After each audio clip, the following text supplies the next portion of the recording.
So let's get started. Namaste, Gandhidham. The phenomenal success of the past 4 editions of the Multimodal Logistics Summit, now evolved into this Global Freight Forum, has set a new benchmark for excellence. The overwhelming response to our November 2024 edition has further strengthened our commitment and placed upon India's sea trade an even greater responsibility. A responsibility to meet those expectations of our ever-growing industry community and even surpass those expectations. Ladies and gentlemen, I am Deepa Rahulishwar, and on behalf of India's Sea Trade, it gives me immense pleasure to extend a warm welcome to all our distinguished speakers, valued sponsors, and dynamic participants to the Global Freight Forum organized by India's Sea Trade. Can we begin with a loud round of applause, please? Thank you. This year's theme, ladies and gentlemen, reflects our shared mission to foster integrated connectivity, drive innovation, and position India as a global powerhouse in trade and logistics. This premier flagship event is proudly presented by MPRS Shipping and Logistics Private Limited, powered by Win Asia Group, in association with Ashutosh CFS, co-presented by PSA India, co-powered by Transworld Terminals, hosted by Hub and Links Logistics. And the host ports are Deendayal Port Authority, Kandla, and VO Chidambranar Port Authority, Tuticorin. Together, ladies and gentlemen, let's make this edition not just successful, but transformational. Let's connect, collaborate, and create the future of global logistics right here from Gandhidham. Since 2012, India's Sea Trade has organized and hosted more than 35 successful events across multiple titles. India's Sea Trade is more than an organizer. It is a catalyst for progress in India's global logistics ecosystem. Ladies and gentlemen, it's my proud pleasure to welcome each and every one of you today. And we've all gathered here, as you know, in this grand hall, in this venue, with the theme, India's Ports and Logistics, Building Pathways for Global Supply Chain Leadership. This theme captures the remarkable journey of India's ports and logistics sector, which has become the backbone of the nation's trade and commerce. From world-class port infrastructure to innovative logistics solutions, India is not just connecting its own markets, but is emerging as a key hub in the global supply chain. Over the course of this session today, we will explore how strategic investments, technology adoption, and efficient operations are shaping India's position as a global leader in maritime and logistics excellence. As we commence this memorable and insightful conference, India's Sea Trade is immensely grateful to all our sponsors and supporters, well-wishers, whose trust and partnership have made this Global Freight Forum possible. Let me call out their names, a huge part of our hearts to each of you: MPRS Shipping and Logistics, Win Asia Maritime, Ashutosh CFS, PSA India, Transworld Terminals, Hub and Links Logistics, Deendayal Port, VOC Port, Globus Transitors, Landmark CFS, TriStar Logistics, Bhavani Group, DNM Marine, Fast Track CFS, Novel Star Shipping, Vansh Logistics, the Thar Dry Port, Glottis Logistics, Cross Trade Shipping, Digital Disruptors, YNH Cargo, Aegon Shipping, Aman Group, Chakyat Agencies, JM Baxi Ports and Terminal, Shakti Shipping Services, Team Global Logistics, Central Warehousing Corporation, Nisha Roadways, E-Royal Tech Systems, Sanjvik Terminal, VSNB Container Group, Cape Ocean Shipping, Docker Vision, Econ Ship, Kiran Group, Master Group, MBK Logistics, Mustang Logistics, Tetra Tech Seal, Pushpak Logistics, Shabri Container Terminal, Unique Speditors. Ladies and gentlemen, a loud round of applause for all our sponsors for making this dream a reality and allowing us to come back in much more grandeur year on year. Thank you so much, dear sponsors. We could not have done this without you. Now, it is my privilege to invite a visionary leader and a pillar of India's maritime and logistics ecosystem. Chairman of India Sea Trade, Mr. K. Mohandas. Mr. Mohandas, a 1974 batch IAS officer of the Kerala cadre, is a distinguished former secretary, Ministry of Ports, Shipping and Waterways, Government of India. With an illustrious career spanning key roles in the ministries of Overseas Indian Affairs, Finance, Industry and Commerce, Education and Urban Development, he has been instrumental in shaping India's policy landscape. As Principal Secretary, Industries, Government of Kerala, he spearheaded major industrial growth initiatives. Renowned for his integrity and visionary leadership, Mr. Mohandas continues to inspire progressive transformation in India's logistics and maritime sectors. Ladies and gentlemen, please join me in welcoming Mr. K. Mohandas to deliver our welcome address for the day. Over to you, sir. Good afternoon, ladies and gentlemen. Personally, I'm delighted to be back here in Gandhidham for this event. We met last in November last year, and 1 year has passed, and lots of things have happened during this period of 1 year. Actually, when I was asked to speak here, the best course I thought was to look back to the last 1 year's happenings, both positive and negative. Because there have been events which we are proud of. There have been events which have adversely affected our activities. So that way, it has been a mixture of good things and bad things. So what do you call it? You can call it an annus horribilis or annus mirabilis, as you would like it, because it is a mixture of good and bad. We are meeting now after the very important governmental event called the India Maritime Week, which took place in Mumbai about 10 days back. And that has a lot of significance in the sense that there were lots of investment announcements, MOUs signed by the government with various potential investors, and policy statements. MOUs are not rare in the governmental system because lots of MOUs happen to be signed and stamped during various events. But here probably the difference is that many of these MOUs or most of these MOUs are realistic, because otherwise there are old stories in government of state industrial development corporations. I'm sure the old timers would remember when Mr. Somnath Chatterjee was chairman of the West Bengal Industrial Development Corporation in the communist days. The number of MOUs signed would run into hundreds and thousands, but then none fructified on ground. So MOUs of government are always not greatly respected, but here in the maritime sector, in the India Maritime Week, the MOUs, if you look at it, the 12 lakhs crores rupees worth of MOUs are generally realistic and are expected to fructify into projects on ground.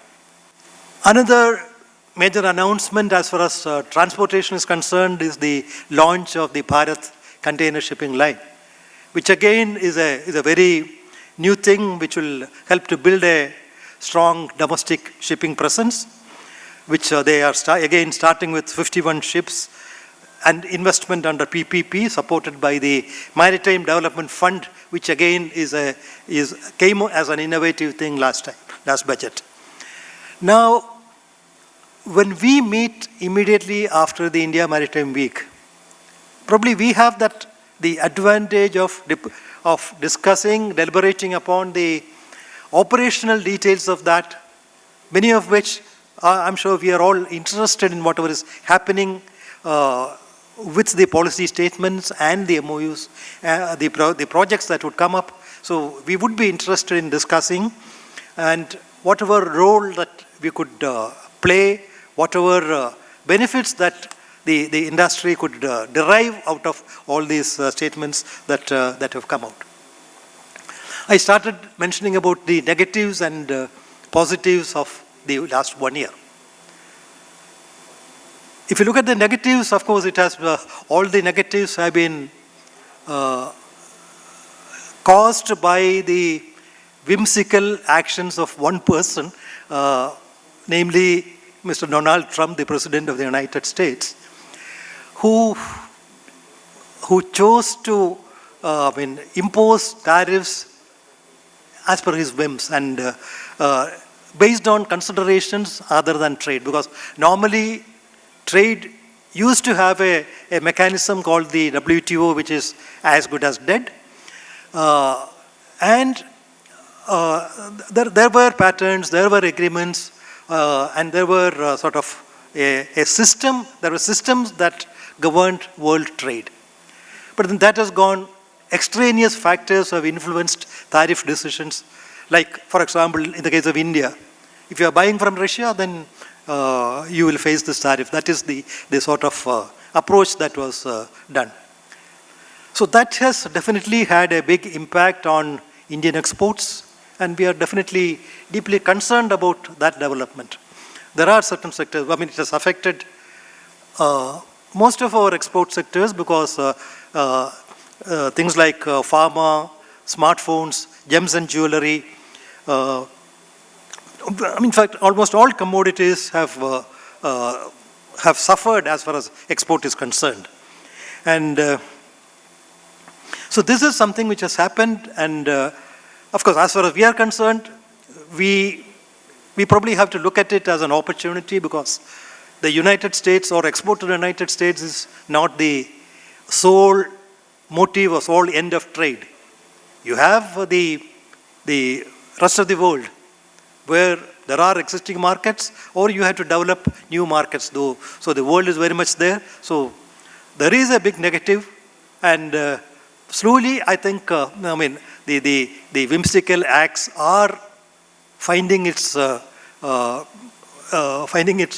negative reward as far as US is concerned, and slowly, I think the United States will have to bow down. Slowly, I think they have accepted that China is one country which they cannot beat. So, like that, I'm sure that realization will come very soon. On the positive side, if you look at, there are lots of things that have happened in our country. Perhaps the most important would be even the basic requirement of legislative change, updating of the laws of the land. Because several ancient laws, which of course were amended over periods of time, but the archaic structure of many of the laws was to some extent affecting business. So the Indian Ports Act, for example, there are 4 major legislations that came up. The Indian Ports Act, which will modernize and streamline the port governance itself. Then, because the Ports Act affects both the governmental ports and the private ports, the so-called major ports and the non-major ports. The Merchant Shipping Act, again, has come into being. So now the Indian shipping law is substantially aligned with the international conventions on various things, and regulations are also getting simplified. The Carriage of Goods by Sea Act, that has also been newly enacted, because again, the trading part, the bills of lading and all that. So the documentation part benefits with the new law. And the fourth is the Coastal Shipping Act, again, because that is one area where a structural framework was required for the support of and promotion of coastal shipping and encouraging domestic participation in shipping. So while these new legislative systems would be serving as a foundation for further development, the focus on self-reliance is substantially being realized because, whether it is trade or manufacture, Atmanirbhar, so we are moving slowly in that direction. Infrastructure expansion has always had a new focus with new ports and terminals, multimodal logistic parks, connectivity, the PM Gati Shakti project and all that. As far as ports are concerned, probably the biggest things that are going to happen on the west coast, the Vadhavan port is probably going to make a huge change as far as the west coast exports, imports are concerned. So that's something very, very, very impactful as far as our trade is concerned. There's also this other proposal on the east of the Galathea Bay proposal in the Andaman Nicobar Islands, which is slightly controversial. The idea, of course, had been there quite some time back. I remember when I was shipping secretary, this idea of having a port at that time, a transshipment port, was mooted. And I had personally visited that area, I think, looking at the place from the sky. But then I must confess that at that point of time, I was not personally convinced about the success of a port at that place at that point of time. The place probably remains the same, but the time has changed, and probably because I'm willing to accept that as time passes, people are becoming smarter and more intelligent with more information and all that. So I'm sure all these factors all the relevant factors would have been considered by the government before taking decisions on going ahead. Then, of course, you have this the green agenda, which is a very keen which has a very keen focus now, and sustainability is extremely important for the future. You have all the change of fuels, which is sometimes internationally mandated. The International Maritime Organization is imposing more and more rigorous standards as far as fuel is concerned. And except for, again, the US intervention, many of these things are quite drastic, imposing higher costs on the shipping industry as such. But then, all said and done, whoever likes it or not, renewable energy is going to be the future. Hydrogen will be in great demand, biofuels. So all these things are going to happen. And increasingly, we are becoming builders of green ships. India, the Cochin shipyard already is a major builder of green ships for various countries. Then we have the digital logistics reforms and which cover AI-based management of cargo and traffic. So these are all happening, and with all this, definitely the overall ultimate object of all these things is to reduce the logistics cost, because logistics cost is, all said and done, it's unavoidable, but it's a waste. So high logistics cost means wasteful expenditure. So that has to be reduced. And then India has to become a global hub for various things, including transshipment. There is also this other declared objective of positioning India as a shipbuilding hub, because government has now announced various measures for shipbuilding intensification in India. The target, of course, is a very logical target: achieve the 5th position in the immediate future. Being 5th, of course, is it's okay in the sense that the top 3, which is China, South Korea, Japan, they account for 95% of the shipbuilding in the world. And being number 5 is achievable, definitely, with some governmental support. It is definitely possible. And as I mentioned earlier, make our ports net zero as far as carbon is concerned. Ease of doing business and trade competitiveness. These are the various objectives that we will be able to, we'll be trying to achieve and we'll be able to achieve. That's what I believe. So with all these efforts going on, the old fundamental questions which have always always been there, which are still there, which will continue till they are fully abated or fully eradicated. They will still be there as issues before us. These include our heavy dependence on roads and our reluctance to move to the rail or water, surface water modes of transport. The old problem of the weak first mile and last mile connectivity, fragmented supply chain ownership, the lack of a single window and unified data flow, the state level barriers which still persist even after the introduction of the national tax called the Goods and Services Tax. Port inefficiencies, of course, these are not that our ports are inefficient. Many of our ports are in the top 100 as far as efficiencies are concerned, and our ports are becoming as smart as any port, but overall, port inefficiencies should be a matter of concern until we achieve total satisfaction in all those things.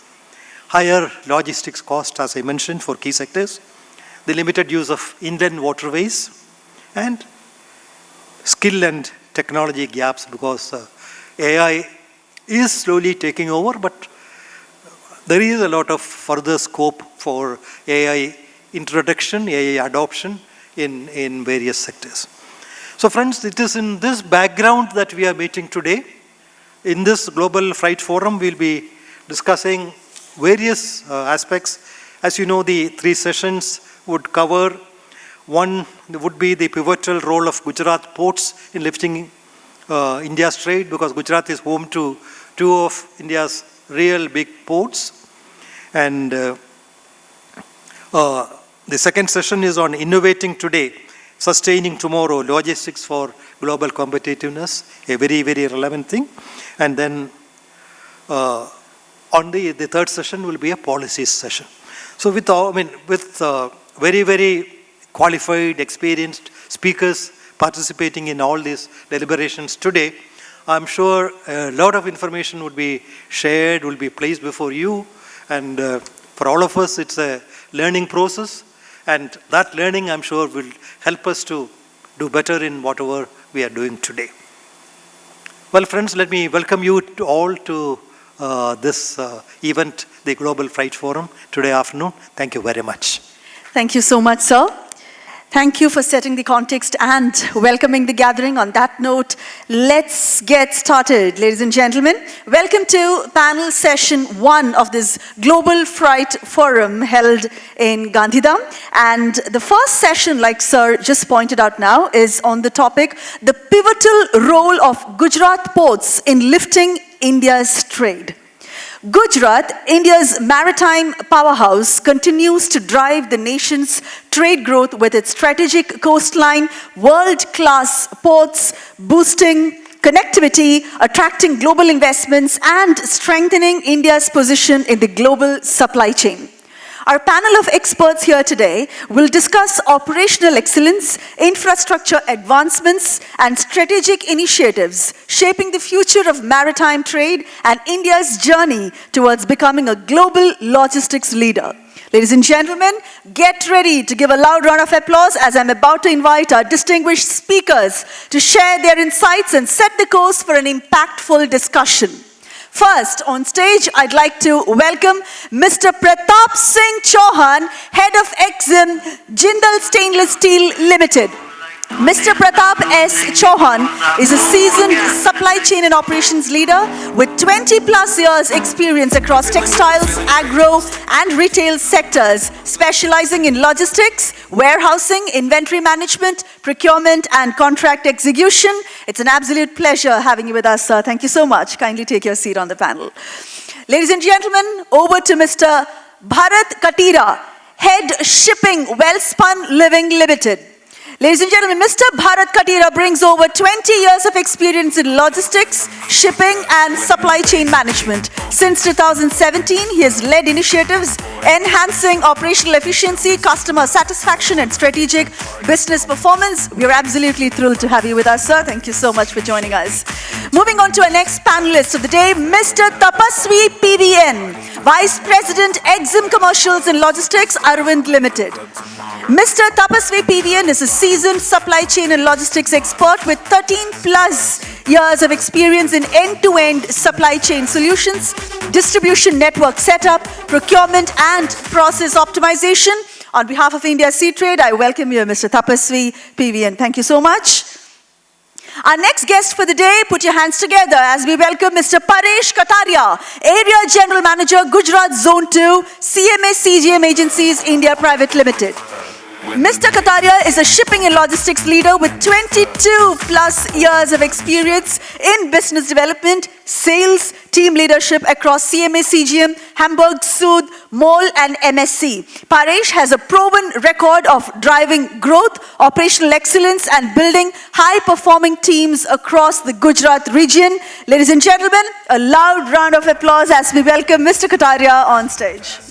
Our next guest for the day, Mr. Sandeep Rajwanshi, Associate Director, PSA India. Mr. Sandeep Rajwanshi, Associate Director at PSA India, is a shipping and logistics veteran with 32 plus years of experience, instrumental in developing container trade across Gujarat ports, optimizing operations and driving sustainable growth and record-breaking performance in Exim logistics. It's an absolute pleasure to have you with us, Mr. Rajwanshi. Thank you so much for joining us. Our next speaker for the day, Mr. V. Radhakrishnan Iyer, Managing Director, Fast Track CFS Private Limited. Mr. Iyer is a logistics expert with extensive experience in integrated logistics solutions, including shipping, warehousing, CFS operations, multimodal transport, and supply chain integration. A loud round of applause for Mr. V. Radhakrishnan Iyer. Thank you so much for joining us, sir. And now we are honored to have Mr. Nilabhra Dasgupta, IRS, Deputy Chairperson of Deendayal Port Authority with us today to chair this session and set the tone for the discussions. Mr. Nilabhra Dasgupta is a senior IRS officer with 13 plus years of experience in tax policy, administration and government operations, known for expertise in law, management and handling complex issues including labor relations. Mr. Nilabhra Dasgupta, the floor is all yours. Thank you so much. Over to you, Mr. Nilabhra. Thank you. Namaskar. Good afternoon. We are here to kick off the first session, and I believe that as we were speaking amongst ourselves, the post-lunch session is the most difficult session. Usually the post-lunch session comes after a pre-lunch session, but since we are commencing at a post-lunch session, well, I feel all of you are really courageous and brave hearts to still be here and listen to us. But I have a very erudite panel with me today, and I'm sure that as we go ahead in our discussions, it will give you a lot of food for thought, and it will be topical, and as has been so beautifully contextualized by Sir in his keynote address, in his opening address, we are indeed at a very at a strange inflection point where there are a lot of positives that we have accumulated that have come to us because of the dint of our hard work over the years. And at the same time, we have also been caught in the crosswinds of unanticipated geostrategic political headwinds. And this also leads to a lot of uncertainty in the overall system, which always is a bane for business. However, this also puts us to introspect, to see where we are at, to also learn that sometimes when we think we are at a very steady pace, we can suddenly have certain seismic changes in the overall macroeconomic or the political environment, and therefore our businesses have to become more resilient, have to become more adaptive. And I believe that this is a great opportunity to reflect, discuss, have a conversation on where our strengths, and at present, how do we further consolidate on our strengths while also becoming more dynamic. I believe that where we are today, we are at a very important, opportune moment in the history of the growth of our nation, of the growth of our state, because this will help us to become stronger.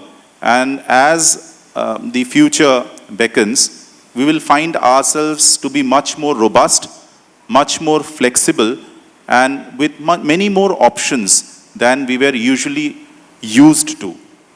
So I congratulate Sea Trade for hosting this global freight forum at a place like Kandla, which I believe is a hub for commerce and is going to also be a leader in everything related to maritime trade in many, many years to come. The topic that we have been given today for a discussion is the pivotal role of Gujarat ports in lifting India's trade.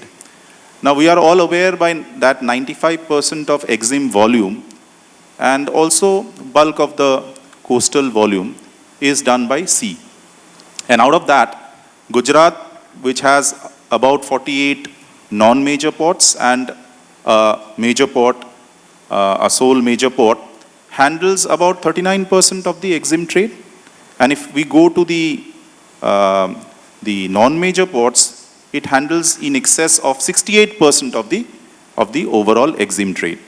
Now that shows that Gujarat has a very critical and important role in ensuring the trade competitiveness and the commercial and developmental growth story that will take India to what our Honorable Prime Minister has given us as a directive, that is to reach a Viksit Bharat by the end of 2047. We are also aware that there are important maritime vision documents, namely the Maritime India Vision Document 2030 and the Maritime Amrit Kal Vision Document 2047, which are blueprints for not only the central government, but also the state governments. We are also aware that the Gujarat Maritime Board and the Ministry of Ports, Shipping and Waterways are two of the most forward-looking entities which are collaborating and also changing the maritime landscape, which has led to Gujarat being at the forefront of industrial revolution and also ushering in growth and development. Now all of this, and as Chairman was also speaking, that Gujarat boasts of two of the largest, the lion's share ports of India, namely the Deendayal Port Authority, which does the largest share of major port throughput, and Mundra, which is the largest port overall and is the leader in the non-major port category.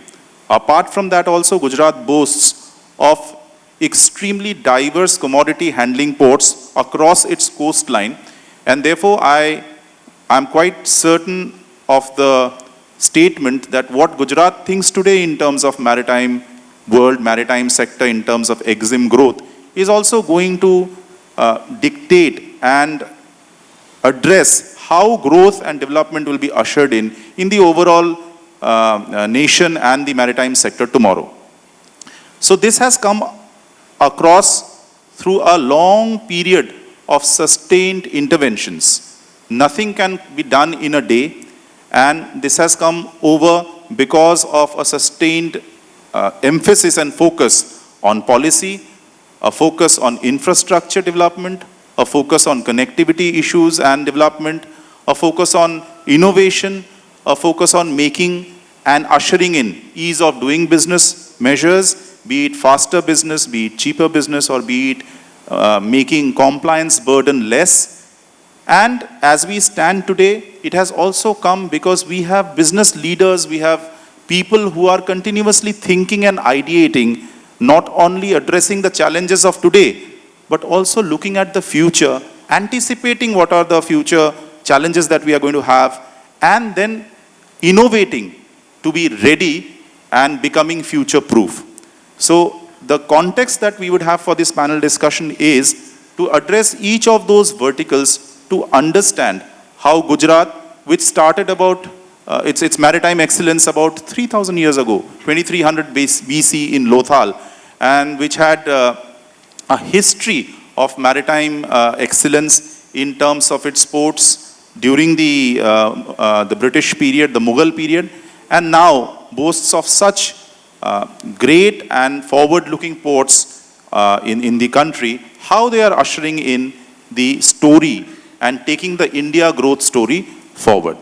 So I would start my discussion with having inputs on a very important point, which is the policy. We all know that policy is the soul of any movement, and thereafter it is how we flesh out that policy that brings in the change. So let me start with Mr. Tapaswi and request him to briefly discuss how the policy framework has evolved over time with an emphasis on the Gujarat story, the Gujarat policy framework, and how the national policy framework has also collaborated, has also got together, and how these two policy frameworks have worked hand in hand to bring us where we are at today. Well, thank you, sir. Well, it's as if, you have told everything and you're asking us to wet it. No. See, since 1995, the policies have evolved in Gujarat. So 1995, then the boot policy, then Gujarat Maritime Board. So over the time, Gujarat has proved itself that it is the pioneer in creating the policies for the maritime sector. Now, at that point of time, the national policies were not in existence. I mean, they were in existence, but not hand in hand. But luckily, as you see, one classic example is the national logistics policy. When we started this Sagarmala project and national logistics policy, we had our Gujarat maritime policies also. So you have the infrastructure, you're developing the infrastructure. How do you send this, whatever you import or export, whatever you import, how do you send this to the various parts of the country in a shorter time? So that is where the national logistics policy and Sagarmala policy, they are working hand in hand with the local policies, that is the state policies, and helping, say for example, dedicated freight corridor. Earlier it was almost 2 days to send it to Delhi, 48 hours. And even by rake it used to take 35 hours. With this policy created, the national logistics policy and dedicated freight corridor which was created, now we are sending the material to Dadri and the other parts of northern India just in 12 to 15 hours. That's the drastic reduction that has come down. So that is one part of it. Then also the state and government are also now getting together to create policies in terms of Dholera, so investment region. So that also will help in creating a world-class infrastructure port. So these policies around infrastructure, along with the central government and state government, together will help us in driving it more efficiently rather than what it was happening earlier. But only thing is, these policies also should also focus on the manpower. Manpower is a critical issue. I mean, see, manpower in terms of not only drivers. We need to have specialists in terms of Exim trade. That is export managers, import managers, document managers, compliance managers. So there should be some policy around these manpower also which will enable, which will propel this. Thank you. Thank you, Tapaswi ji. In fact, very important points that he has brought an emphasis on is how the state government policies have actually welded into the central government policies, and of late we all know that the Sagarmala project or the initiative with its 4 emphasis points on port connectivity, on port modernization, on port-led industrialization, and on port mechanization and augmentation of port capacities, with 2 more strands that they have added, I believe, is one of them is the inland waterways development that there has been a focus on, and also the coastal community development that has been a focus of the Sagarmala initiative, has brought in the right amount of focus. But he has also sounded a word of caution, and all our friends have to be thinking about that all the policies are as good as their implementation capacity. And therefore, we may have the best of policies, but we still can't have machines working it out on its own. We need skilled manpower. We need people on the ground to take care of that policies and to take it ahead. And therefore, I believe that of late, there has been a stress, as it was mentioned, that in the recently declared initiatives of the Government of India under the Shipbuilding Financial Assistance Scheme, one of the verticals has also specifically looked at how to increase the skilling of people, how to bring about skill upgradation.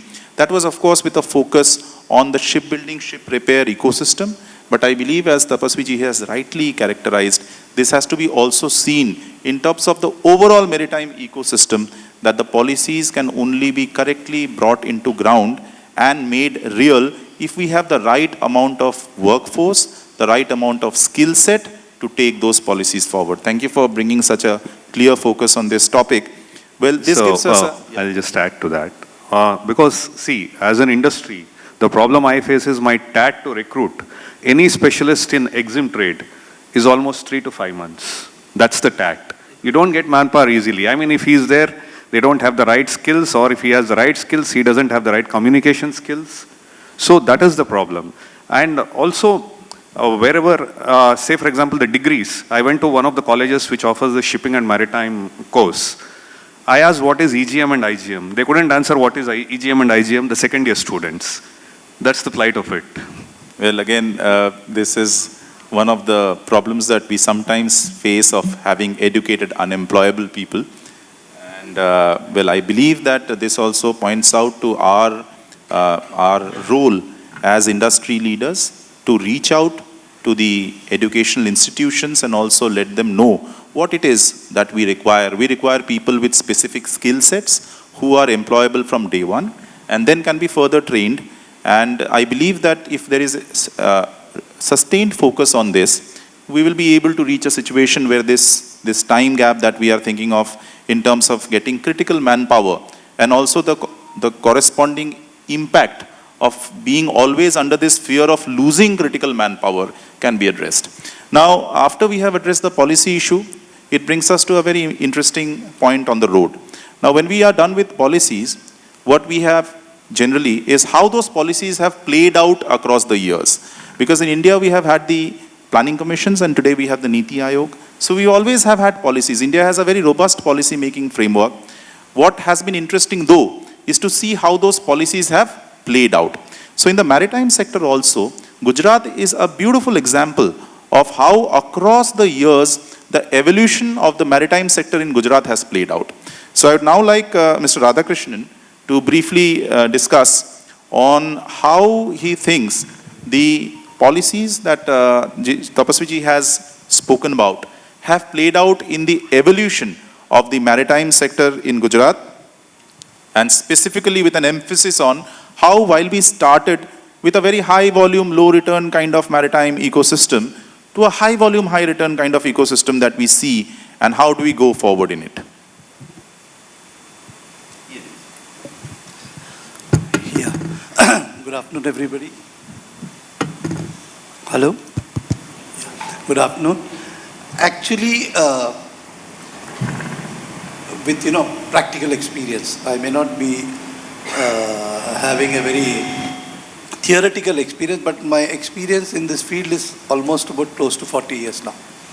Now, how I see the evolving of the Gujarat ports vis-a-vis when we were earlier working in Mumbai, and yes, of course, I did work here in Kandla port also in 89, 90, 91 and all. When it was, how we looked at is Kandla, break bulk port, Mumbai, containerized, and JNPT has just come up that time, maybe 89, and we thought container means here, Gujarat means break bulk cargo, and break bulk cargo, you won't believe that, when JNPT started, we were handling almost about 75 to 80% of North India cargo in Mumbai. There is even break bulk also, though Kandla port was there, it was highly congested, or even Bombay was not less congested, but that was the scenario, container port. But how the Gujarat and the containerized ports which started, I think, in 2000, Mundra? Yeah, 2003. So when it started, people started thinking there that, we are losing volume and all. But people never thought in the perspective of the trade, which is in North India, they will be spending 1,000 kilometers less to travel, freight will be less, and then the cost is going to come down, and the time. we used to always study about dwell time and costing and all, but this, instead of looking at this, this was how it looked. But now today you can see in Gujarat, not only that 75% in JNPT has come down to maybe somewhere around 25 to 30% of North India cargo because of this hinterland movement here. And not only Mundra port. Now you are going to have evolving with more number of ports, which is also container terminals and specialized cargo terminals. The number of specialized cargo terminals in in Gujarat is more than I think anywhere else.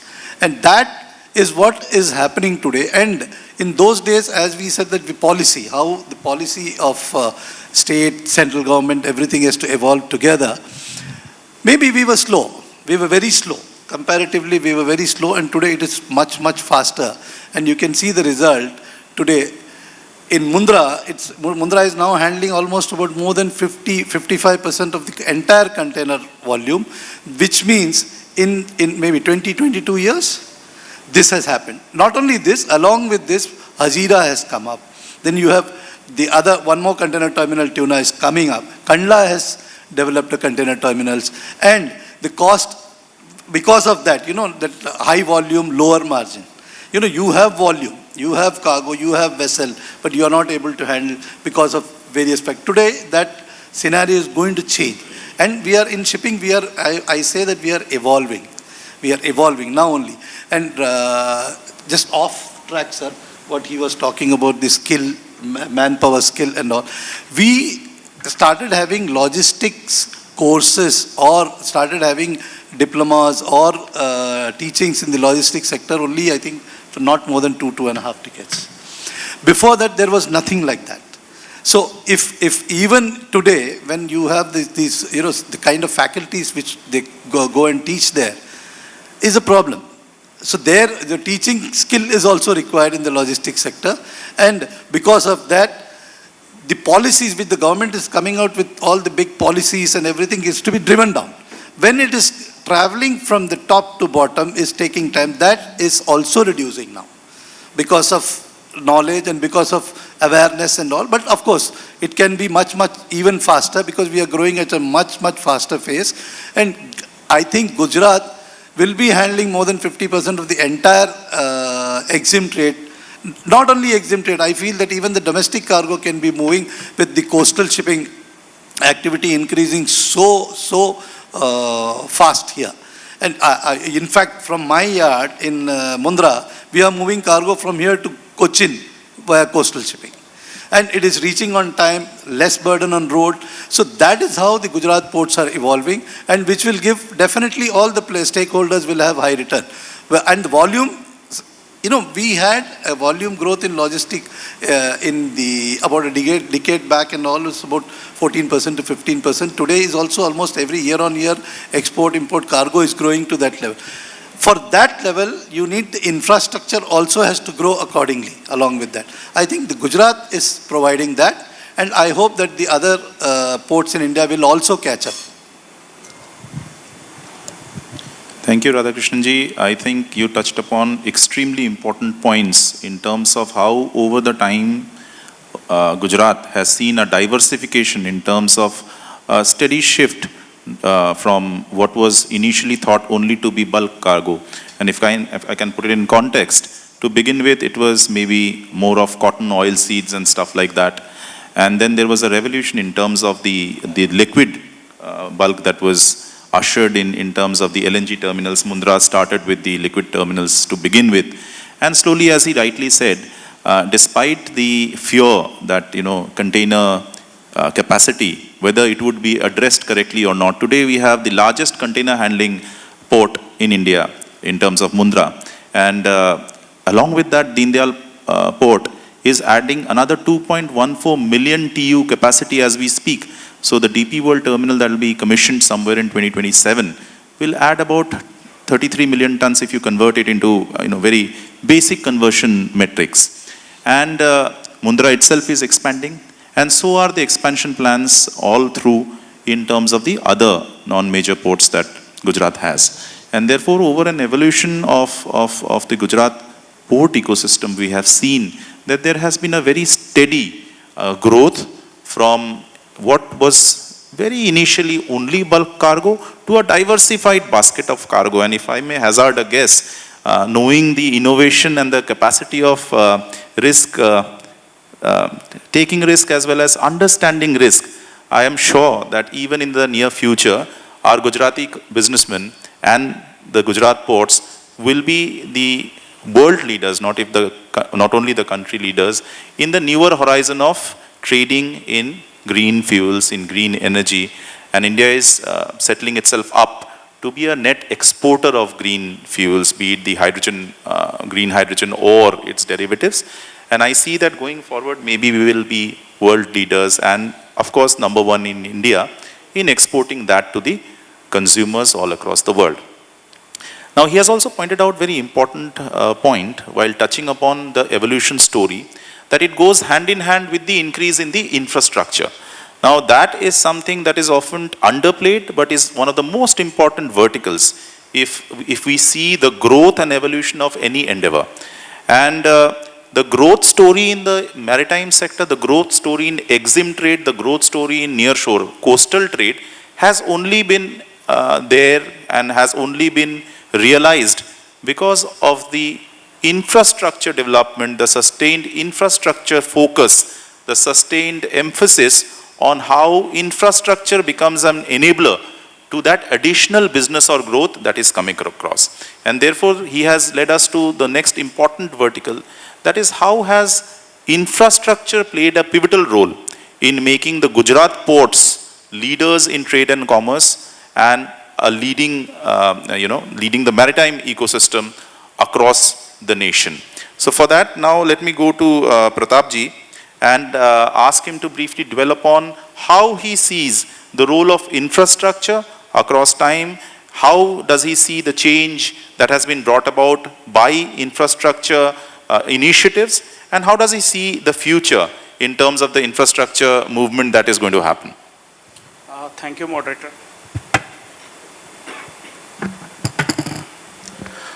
Thank you, moderator, and thank you, CTED team and all the associate partners to share our views on this forum.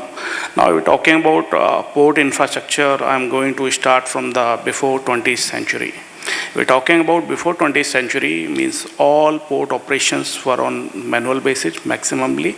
And if we're talking about infrastructure, means infrastructure was there, but means that was so much poor.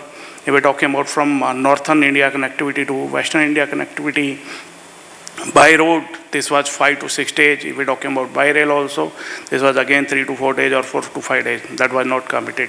Now, if we're talking about means, if we're talking about policy as well.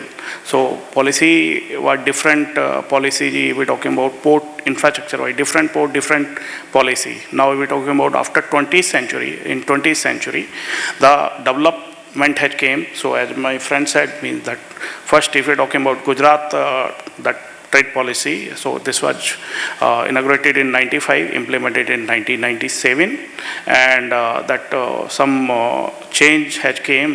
If we're talking about infrastructure in last 5 or maybe we can say in 10 years, last 10 years, infrastructure is going to be developed.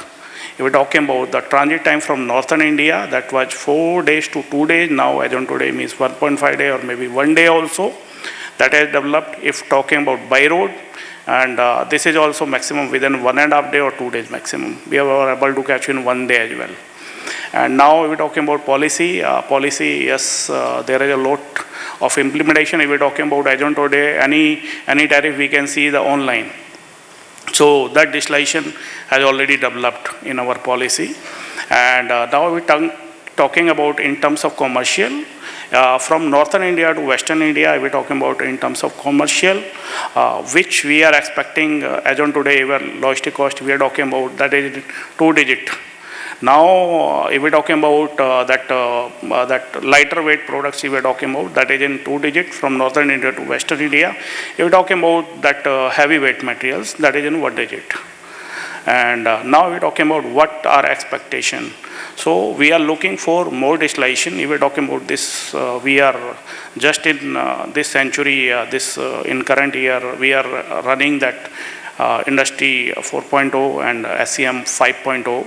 And now looking for this era is coming towards for AI, SaaS-based software, where we are looking for much and more integration with the port technology. We're talking about recently, we developed one software in our plant, means that is a loading bay optimization, where we can reduce our plant time as well. Our driver can be alerted. So in same way, we are looking for that automation in terms of vessel operations, where that major delay is going to be encouraged to berthing. That government is working on that topic also. Now, in terms of documentation, that is much more easier compared to last year. And through connectivity, that's, yes, DFC is there, but in some of the part of India, maybe that route as well, we're talking about that shortage of crew members, shortage of powers, where we are talking about that is little bit increasing. Even railway or government is going to work on that for that number of increasing of crew members, number of powers, so we can reduce much more timing. Thank you. Thank you, Pratapji. Very well put. I think what Pratapji was emphasizing and focusing on is that over time we have seen both on the sea side, that is offshore infrastructure initiatives having come. So in Gujarat, we have seen the drafts being increased of the ports so that we can carry heavier and larger vessels. We have seen channels being widened. We have seen breakwaters ensuring a certain amount of tranquility. And as he rightly said, that on the wharf side, on the land side also, we have seen how the road infrastructure has increased, how the wharf berth infrastructure in terms of mechanizing what used to be completely manual handling has come across, and that has had an impact on reducing our key performance indicators. For example, our turnaround times have overall reduced from what used to be 75 to 76 hours to nationally now 48 hours, in which the Gujarat ports have a lion's share in terms of the efficient handling. Of course, there are issues of congestion. There are issues where there are certain legacy issues which still need to be addressed. But I believe that Gujarat is in the forefront of infrastructure innovation. And even, for example, the Deendayal port is looking at alternative freight movement options, be it linear induction motor-based freight movement, or be it mag rail-based freight movement, which would bring in the next level of infrastructure efficiency, both in terms of the fuel efficiency, the sustainability, as well as the turnaround times that we can get. And slowly, when we mechanize more and then we automate more, I believe that with greater amount of information, we would be able to further reduce our turnaround times, further reduce the idle time of the ships, further reduce any kind of berth occupancy obstacles that we face. Also, one of the major bottlenecks that we all face in infrastructure, if I may so say, is the evacuation mechanisms in terms of the road networks that we have currently, and especially for a hub, a dense hub like Kandla, like Gandhidham, whose roads address two of the largest ports of India. I believe that is where we probably need to think about the whole trade here needs to think together, that it is already slightly above its carrying capacity, and in the coming times with the expansion on the horizon and the addition of the additional number of vehicles, maybe we can think in terms of how we are going to address those bottlenecks of road evacuation. And that brings me to another important point, that one of the things where probably some of the ports here are a little low on are the railway coefficient. For example, Mundra has a good railway evacuation system, but the Deendayal Port Authority, which is a very large port, again, has a very low railway coefficient.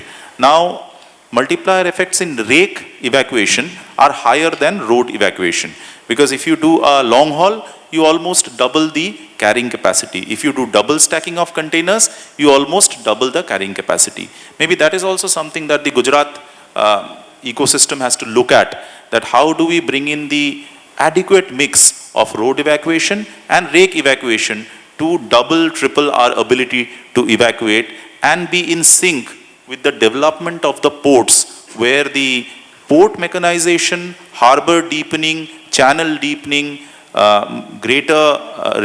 stronger berths, longer berths, greater stackyard spaces are already coming through. Now, one of the enablers of bringing all this is innovation. When we innovate, we bring about new ideas. And those new ideas further bring about the necessary change, which then help us to have that extra mile to be ahead of the curve. Now, in the maritime sector, thankfully, I am quite proud to say that we are in the forefront of innovation. Be it the National Logistics Portal Marine, which has ushered in the kind of information exchange. We still have teething issues, but it has ushered in a seamless exchange of information between various applications, between the ice gate, between the foils. Similarly, we are seeing multiple other areas of innovation in the maritime ecosystem, which is helping Gujarat ports, which is helping the maritime ecosystem of Gujarat to move faster. I'll now like to request Sandeep ji to briefly dwell on how he sees the innovation ecosystem going forward, and how he sees that giving us that additional edge. How does that take Gujarat ports forward to address all the challenges that it is going to face in the future? Thank you, Mr. Das, and good afternoon, everyone. Innovation, of course, is a very dynamic terminology or a word which cannot be trickled down into a couple of things. But yes, just let me take you back to a fact that when Gujarat ports were coming up, I'll talk more about the container volumes because I have spent my entire time in containers. But overall, if you see today, Gujarat is handling about 40% of the total cargo, bulk, break bulk, containers, liquid, everything. And today, if we talk of containers, it is around 58 to 60%. Starting 2000, when it used to be only 3 lakh TEUs, switching over to 2015 when we reached 10 lakh TEUs, and in 25 we have reached 20 lakh TEUs, sorry. That means the last 10 years, the total volumes of India in terms of container TEUs has doubled up from 10 lakh to 20 lakh. And the percentage of cargo that was handled by Gujarat in the year 2000 was around 28%. And today, if I have to say what Gujarat handles in terms of containers, it is around 54%, plus minus 2%. First, I said the volumes have doubled, and then you see the percentage also doubling up. That means what is the type of infrastructure that has come up? What are the type of innovations that may have come up? Innovation in terms of every single soft infrastructure, hard infrastructure, railway networks, road networks, and the port infrastructure which has come up. There is an innovation in everything that is being done for the cargo moving from one to second point. The fact remains, Gujarat will have to now compete not only with other Indian ports, Gujarat will have to now compete with ports like Dubai, Singapore, and China also. When we compare these ports with Gujarat, we may be very happy saying that today most of the shipping activities happening in India is in Gujarat. You trickle down to Gujarat, you see a lot of activities happening in Kutch, except for Pipavav, Hazira, which is also contributing to a very great extent, but Mundra and Kandla remain the leaders in that. So when we have to compete with these bigger ports like Shanghai or Singapore or Dubai, innovation in terms of other things also needs to be done. Technology is something that cannot be ignored today. Now, when we talk of technology, it can be broken up into various things, but I will only discuss about 3-4 things that I have listed out. One would be the automation. Now, automation will help us to drive and achieve efficiencies. It will help us to improve the port capacities, because today the ports infrastructure that we have, I am not very sure that if we are running at full capacity. If proper technology is adopted, artificial intelligence is taken into, because it has now become a part of our life. Again, I would want to bracket it that artificial intelligence will not be able to bring in the experience that we have on the ground level. But the fact remains, it can definitely help us to take smart decisions, look at the ways the cargo can move in a different manner. It will help us to take smarter decisions. It will help us to improve the efficiencies, accuracies, and errors can be avoided. For example, if the ships which are coming in today, Kandla can boast of having a pre-berthing delay. There is a huge delay in Kandla, but on the flip side is, it is so efficient that the ship owners want to come to Kandla. They are assured of the activities, the handling of the cargo will be done in such a fantastic manner that they want to opt for Kandla. They are ready to wait 5 days, 6 days or 7 days. Taken into account the standing cost of a ship, if they are still ready to wait, that means it speaks huge thing for Kandla as well today. The container vessels which run in a very tight schedule today are also being seen to be waiting outside. At times they are running out of the window. So these things, if preemptively, if they can get some information using AI, what is the optimum route that they should take so that there is no pre-berthing delay. The vessels can complete the loading, unloading, they can get turnaround very fast. That is definitely something that needs to be looked into. Having said about this AI and technology adoption, there is this digital twins concept which is also being, I believe Kandla is also already working on it. It is something which is a replica of the actual port. It allows the critical analysis of the operations going inside the port. It allows us to also be ready for questions like what if? What is going to happen if this is going to happen? We are able to take preemptive measures with the help of AI and digital twins. We are aware of the weather circumstances, weather conditions, what is going to happen. Corrective measures can be initiated well before the actual thing happens. Blockchain is one thing that I wanted to also touch upon. As a matter of fact, even today the same cargo gets cleared in one port and also gets cleared at the other port, but the set of documents, set of information, set of forms that are required probably are different, little bit different. So we will have to also think on those lines that whether this cargo is to be cleared in Chennai or Gujarat or Nhava Sheva, the set of information and the documents required to be submitted should be same.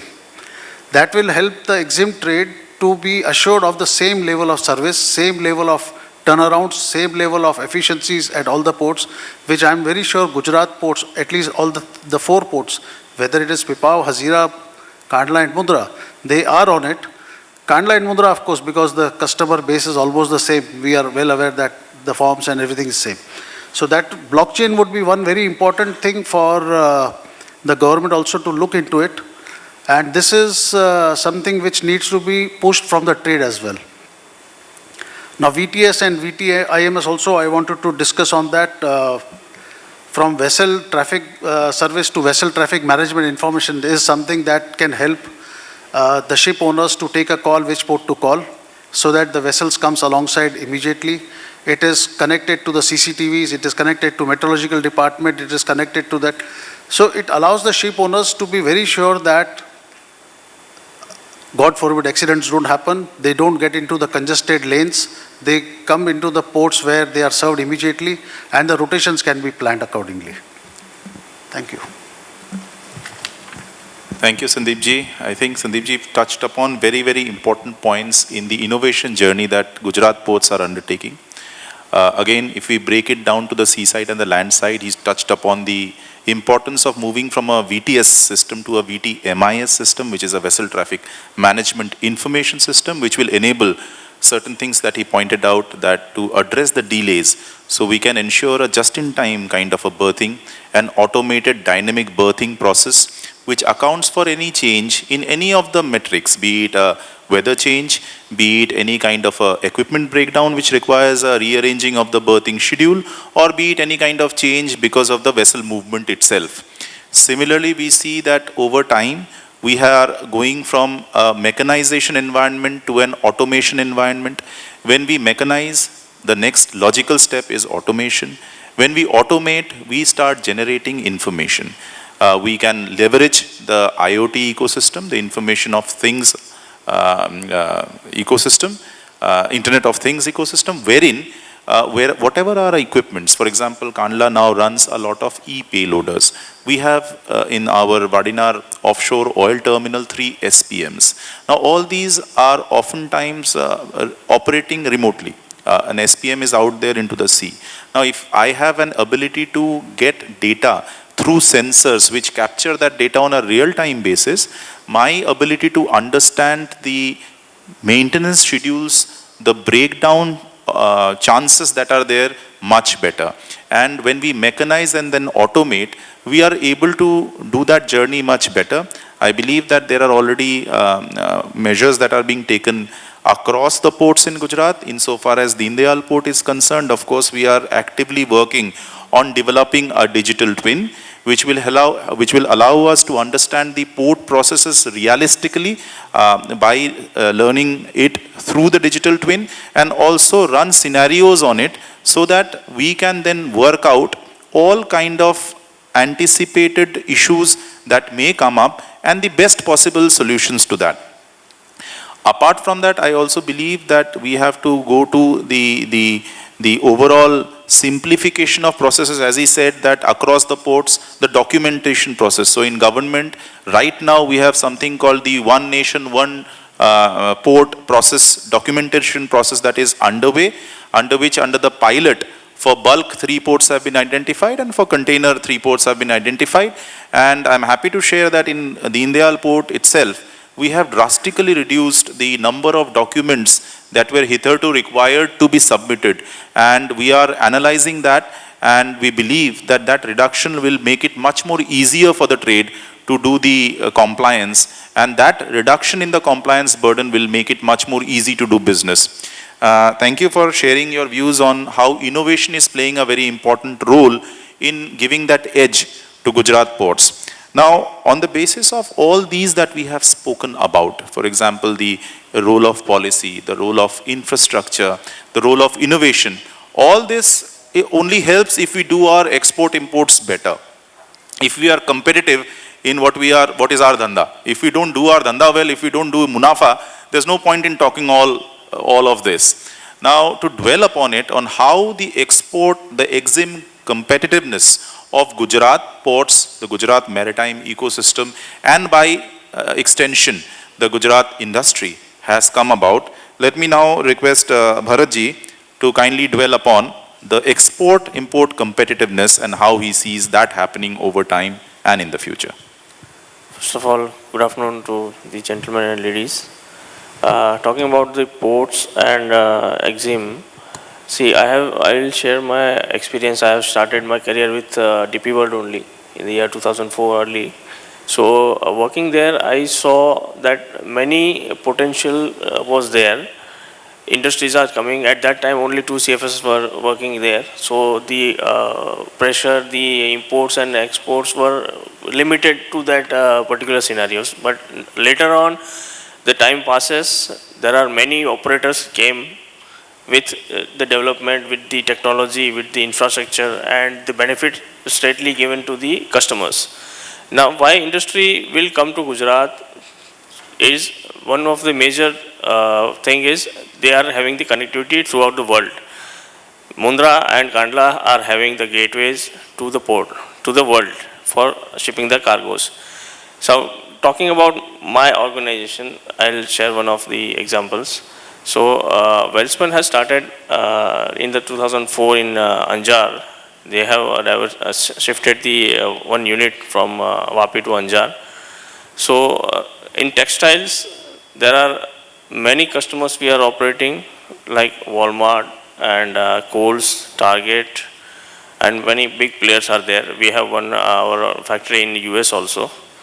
So, the main thing of the scenario is to satisfy the customer needs, for which you have to complete the orders in the timely manner.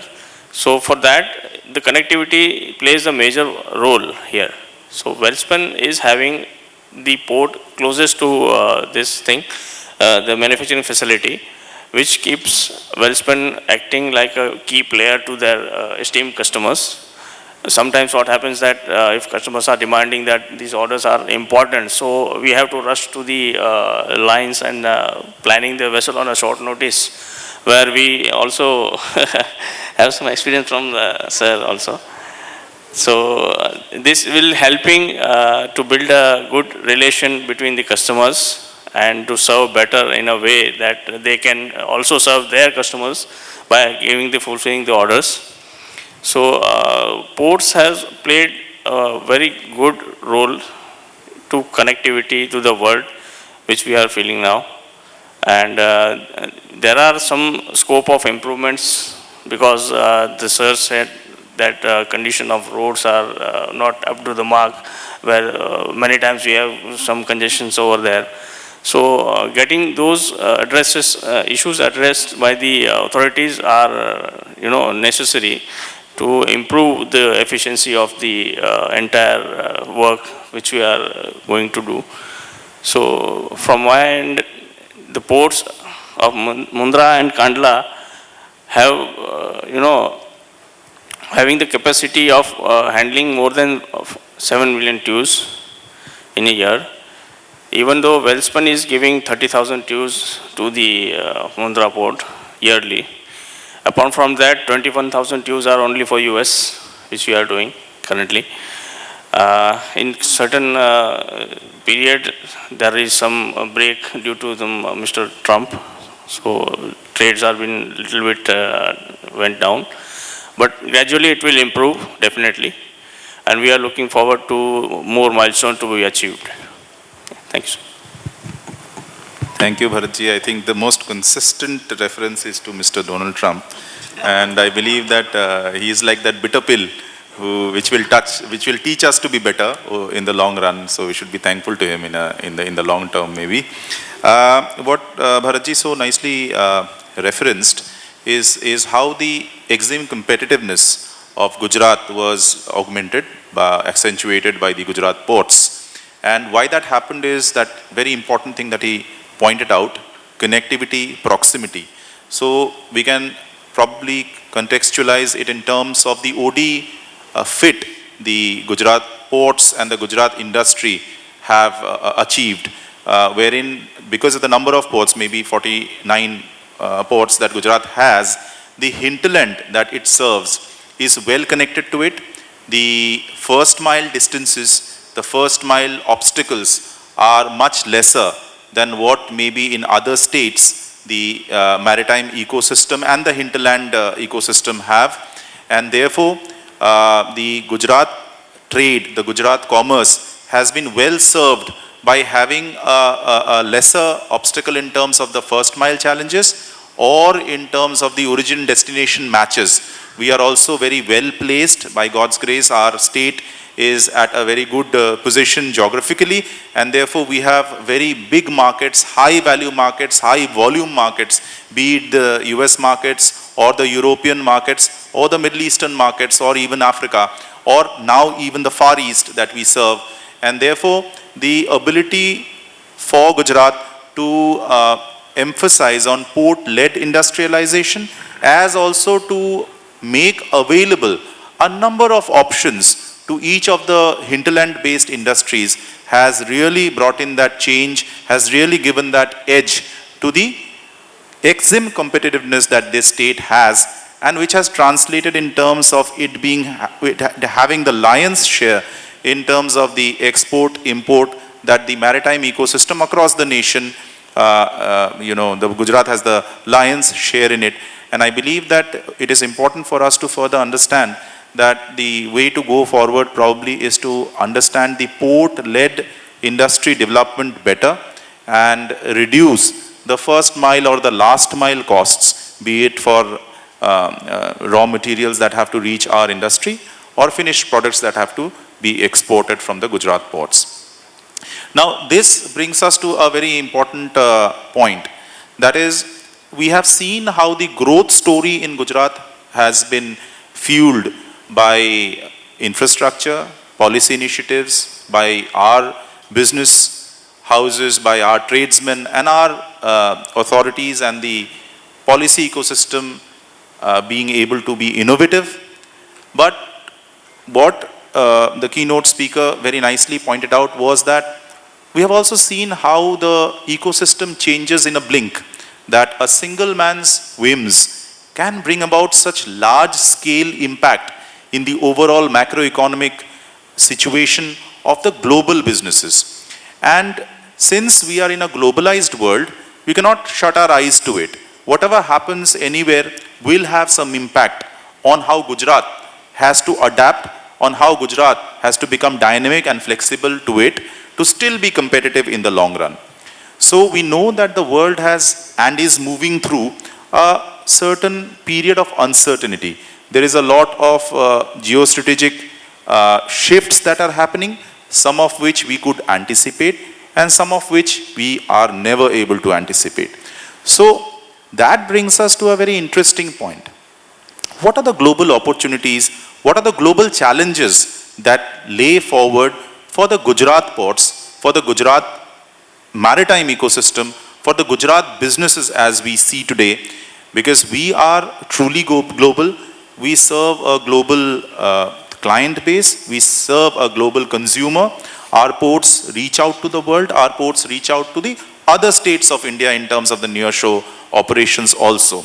So let me ask Paresh ji to talk about the global opportunities and challenges that he sees for Gujarat ports and the maritime sector, both now and in the medium and long term. Thank you, sir. Good afternoon to everyone. Obviously, we have come a long way as far as maritime industry in Gujarat is concerned, and at the same time, you have seen transformation of ports, whether it is Mundra, Kandla, Hazira or Pipavav, which has played a very important role in development of business, export, import out of Gujarat, and also to some certain extent for North India, basically. When we talk about opportunities, global opportunities, what we as a maritime industry have, we are witnessing a growth of almost 10% in Exim volumes every year. And we expect that this growth is going to continue, basically, even though there are, as mentioned by sir, there are challenges, obviously, on the geopolitical side, which we cannot anticipate, basically. But to navigate those challenges, basically, I think we have the required ecosystem in place. Whether it is port infrastructure, sir talked about how Mundra is planning to further expand, upgrade, innovate and automate, basically to ensure they are keeping pace with the volumes which they are expecting, basically.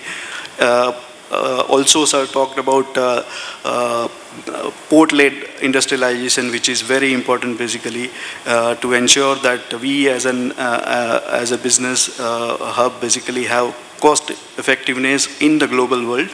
So all these aspects are providing us a lot of opportunities to innovate, basically to adopt AI tools, basically to ensure that we are more productive, we are more efficient, and we have a competitive edge over other countries. When we export houses like Welspun, they operate in various countries, basically. When they bid to a buyer, we have that particular edge when it comes to cost is concerned.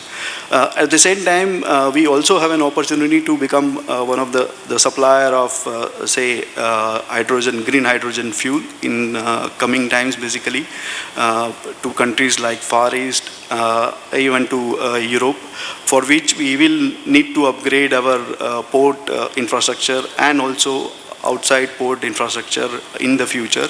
And I believe the ports in Gujarat has that particular capacity to develop and upgrade to take care of that particular demand, basically. Also would like to mention here that on the innovation front, Sandeep ji highlighted that innovation is very important for that particular purpose. Our company, just to update everyone in this forum, that last month CMA CGM Group, they started a innovating hub in Bangalore, basically.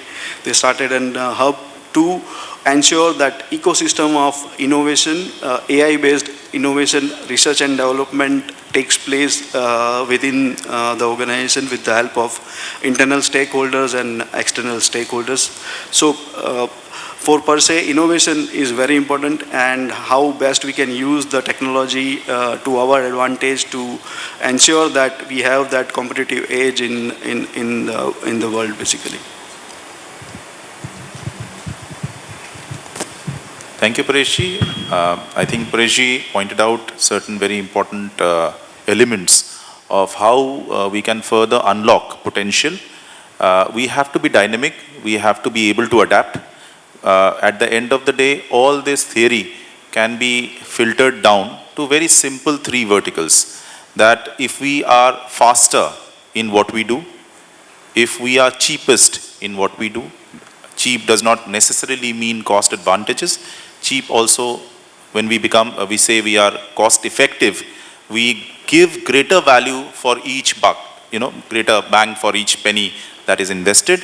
And how do we in the long run reduce the compliance burden, which has always been a big issue for the Indian trade ecosystem. I believe that these three verticals, if they are addressed, will bring in the necessary, the sharpness that Gujarat ports and Gujarat trade as a whole further requires to take care of the challenges and the uncertainties that we see in the global trade and maritime ecosystem.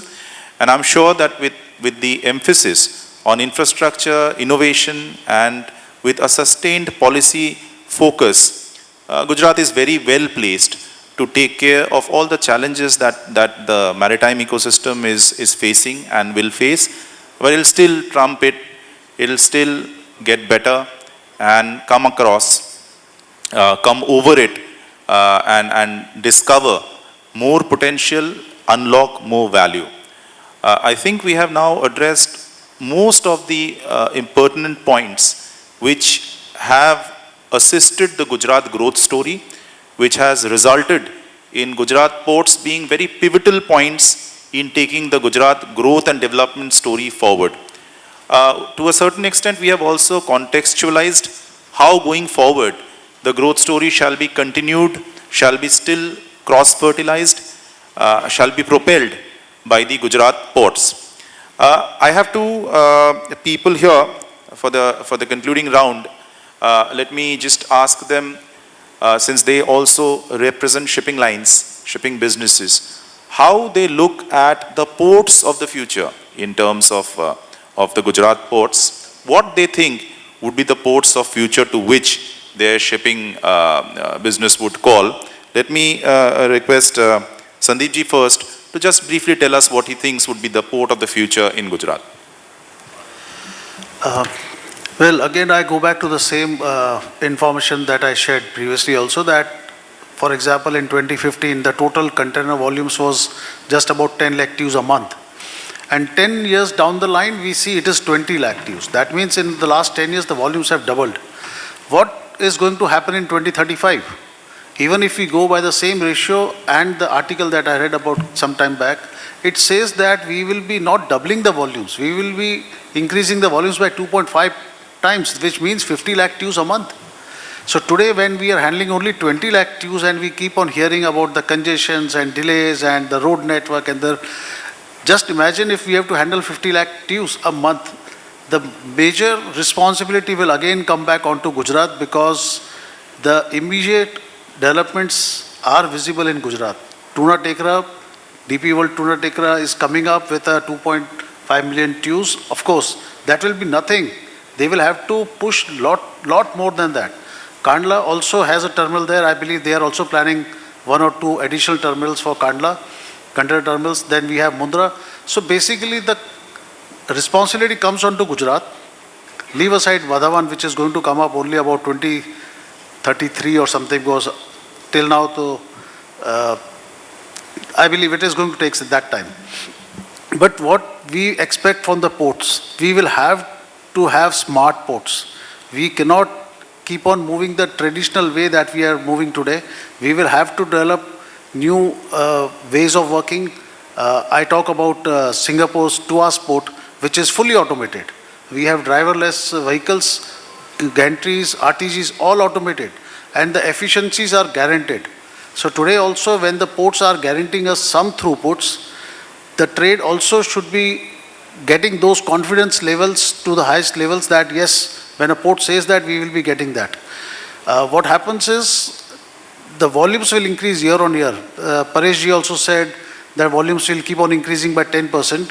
The organic growth will always be there. But if I look at the previous data and the history of what we have done, we will have to really gear up, and technology is the only thing that will help the ports to perform to the best efficiencies, error-free jobs, and guaranteed throughputs.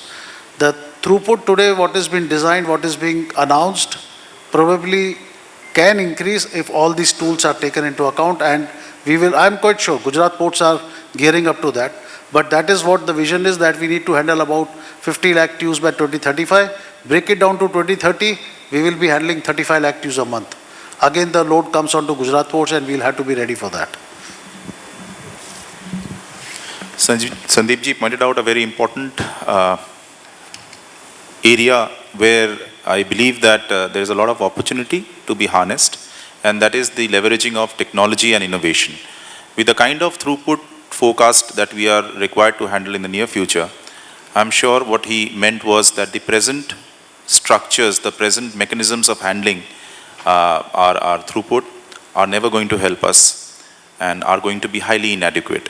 So we have to now start thinking the trade, the ports, how do we go forward in this journey of leveraging technology and innovation and help us with achieving the needed capacity and the needed skill set to handle the huge amounts of increasing cargo that we will be called upon to handle.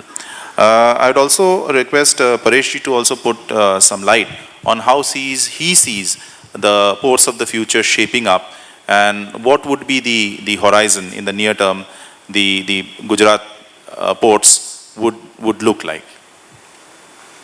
Thank you. Obviously, Sandeep ji mentioned that Singapore is one of the most efficient port. Obviously, we would like to replicate Singapore in India basically, but obviously it will take more time because they are technologically much advanced. They use a lot of innovation. But I think we have that ecosystem in place as far as focus and approach is concerned by the government as well as by the private players. At the same time, I believe that future ports are going to be state-of-art ports as far as Mundra is concerned, or Tuna, which is going to come up, or even for matter APMT terminal in Pipavav. They are also have signed an MOU to invest more and expand that particular terminal. So obviously innovation, technology, willingness, policy support, all this will be required if we want to become a terminal, or we need to have a port infrastructure like Singapore. And I think we are in this right direction, and I think in the near future we should be at that particular level where we can compete with ports like Singapore, Colombo, or even for matter Dubai. Yeah, Paresh ji, I believe that he was also focusing on very pertinent issues, wherein we have to understand that the ports of the future would have to guarantee just in time anyhow, be it any kind of cargo that we handle. We cannot look at the current levels of congestion and be in any way a guaranteeing factor to the trade in terms of the consistency and the certainty of cargo handling that they would expect from us. He also pointed out to the fact that as compared to the ports in Singapore, be it Tuas or the ports of Shanghai or Los Angeles or any of the ports, be it Jebel Ali, there are legacy issues with ports in India. The Deendayal Port Authority came about in the 60s. There are many ports which are large ports, but they are legacy ports. And therefore, there is a certain lag in terms of the change in how that change comes across. The time period of that change will be slightly longer. There are gestational legacy issues with respect to the berths, with respect to the drafts that we have. But going forward, as we see with Vadhavan, as we see with the newer terminals, the newer extensions of even the older ports that are coming about, we are looking at an ecosystem which will be highly mechanized, which may also involve a certain amount of automation and automated guided freight movement. And hopefully, we would also be able to master certain innovative freight movement technology interventions that we are going about. And if they go hand in hand with an upskilling of the manpower, I believe that with the help of technology, with the help of a skilled manpower, the Gujarat ports shall be in a very, very sweet spot to offer services to the whole of the world and also usher in growth and development for the nation as a whole. I think my panel, though we have congestion in the Gujarat ports, my panel has ensured that we are just in time to take audience questions. I see we have 8 minutes and 15 seconds. So I will now throw the house open so that we can get questions from the audience. If they have braved the post-lunch session and still are awake, I am sure that my speakers have given you adequate food for thought. So I'll now take probably 3 questions. Yeah, thank you so much for, first of all, to India Sea Trade, who invited me and given the pass to attend this event. Now here, my background is from the port and shipping itself, around 30 years. So we are, focusing on port-led development. It was fine when the time was, privatization all started. But now, as we have mentioned, your panel has mentioned that the cargo is moving, volume is moving, leap and bound. So we have to focus on coastline-led development. That comes, already government's policy about the Sagarmala, developing the minor ports. And then in that way, we can reach to the hinterlands and remotest area of the, villages and all. So turning into from port-led development to coastline-led development, that is to be taken by the policy. Already that government is doing by the Sagarmala. But I think we all together must focus on the minor ports developments and all. That's all, sir. Thank you, sir. Well, I think he has answered his own question. Thank you for giving your views on that. Maybe I can take one more question or maybe a feedback now that we have a free-flowing thought process. Any question here? Yeah, please. And kindly also mention the speaker that you want the answer from. Someone else? My name is Naveen Chaudhary. I represent the Thar Dry Port, Sanand. I think if India is to become a $30 trillion economy, I think port is a very important section of it. I think one point that I wanted to tell you, which we have experienced in setting up terminals, we have a terminal in Sanand, we have a terminal in Jodhpur, another one in Jaipur coming up. I think one policy that really needs some kind of tinkering is the land policy. See, unless you have land, you really cannot put up any industry.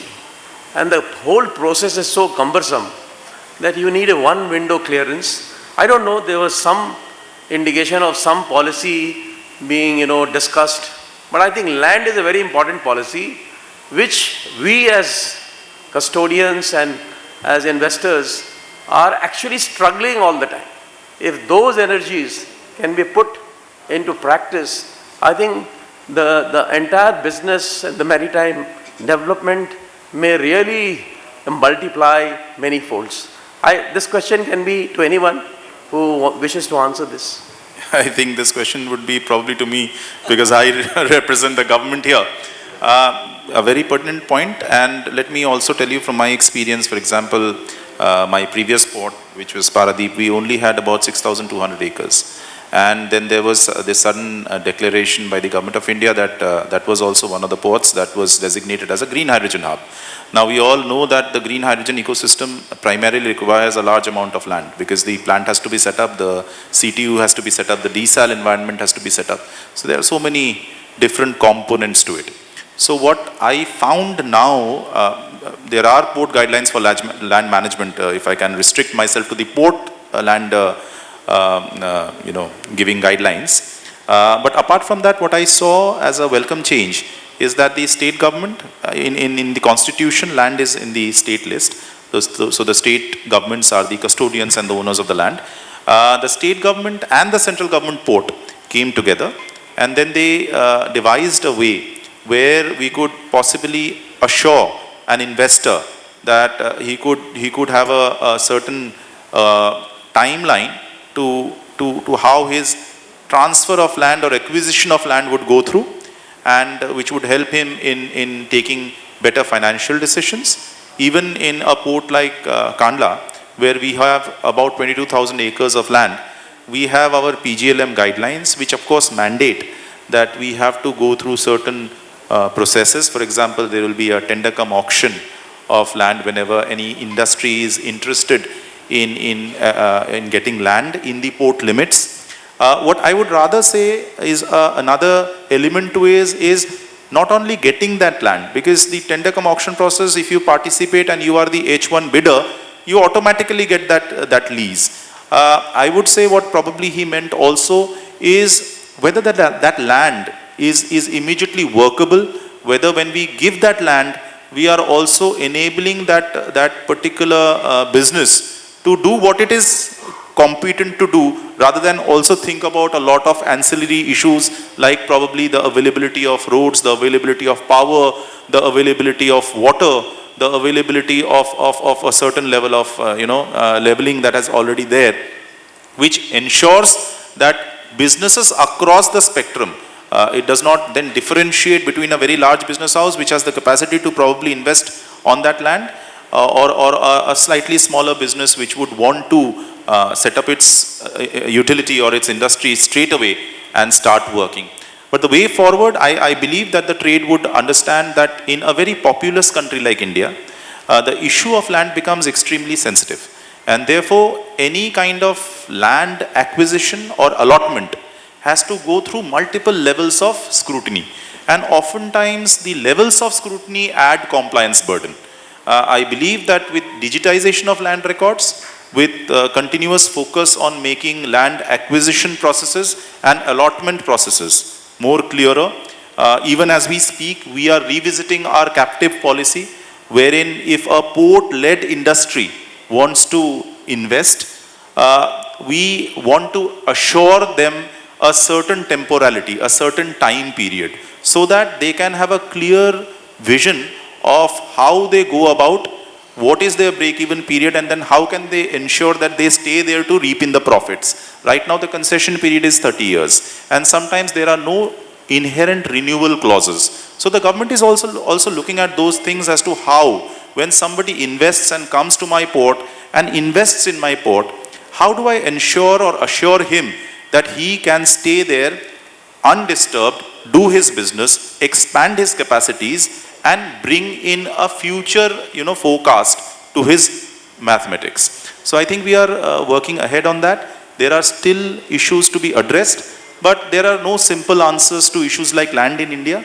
Every state has its own challenges. But insofar as my port, Deendayal port is concerned, please come. You are most welcome. We have a lot of land. Bid for it and we'll auction it. I just want to tell you, in Rajasthan, we took 6 months to cut 1,000 trees. So you delayed the project by 6 months. That then is a new chapter. That is Ministry of Environment and Forests. Whose pe jayenge to fir to. Yeah. In fact, yes, that also now again in ports, what we have said, for port lands especially, to align the issue of environmental clearance, we have taken it up with the ministry so that we can, because the environment clearance has your CRZ clearances, it has your forest clearance. So many factors are there that we are aggressively addressing. Yeah, I think, as I said, my panel has ensured that we have ended when the clock has hit many zeros. That also shows that, the congestion is artificial. We are all capable and we will soon solve all of it. I thank my panel here. They have been extremely forthcoming, and they have, I believe, put before you a lot of food for thought. I understand that this is a very educated audience, and I believe that when we go back with these ideas, there will be a churn, and that churn will bring about more new ideas to ensure that the Gujarat ports they remain competitive, and they take forward not only the state but also the nation, and we can usher in the dream of our Prime Minister of bringing Viksit Bharat maybe before 2047. That is the only thought that I can leave you all with. I thank my panel here, and I thank Sea Trade for hosting this panel. Thank you. Thank you so much, Mr. Dasgupta. I must tell you, it is not easy to control a panel discussion within the given time. So thank you for doing that Herculean task. And before we wind up, I would like to invite on stage Mr. Rahul Modi, MD, Pushpak Logistics Solutions, and a member of the National Shipping Board, Government of India, on stage to give mementos to all of our panelists on stage. Ladies and gentlemen, let's give them a loud round of applause for these gentlemen on stage. I'd like to first invite Mr. Pratap Singh Chauhan, Head of Exim, Jindal Stainless Steel Limited, to step forward and accept the memento. I request you to please pause for a quick photograph right at the center. Now I'd like to invite Mr. Tapaswi PVN, Vice President, Exim Commercials and Logistics, Arvind Limited, to please come forward to receive the memento. Mr. Tapaswi PVN, yes.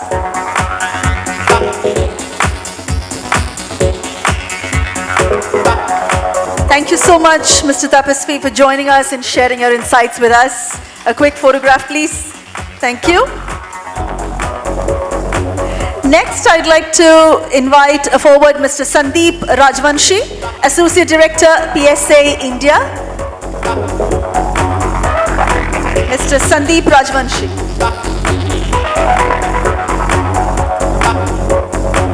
Thank you so much, Mr. Rajwanshi, for joining us.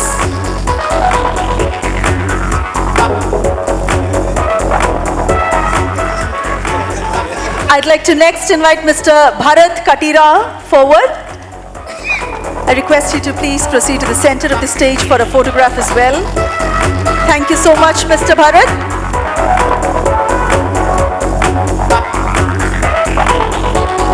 Thank you so much. Mr. Paresh Kataria, thank you so much for accepting our invitation and being part of this panel and sharing your insights with us. Thank you so much. Next, may I invite Mr. V. Radhakrishnan Iyer, Managing Director, Fast Track CFS Private Limited, to receive a memento on behalf of India Sea Trade. Thank you so much.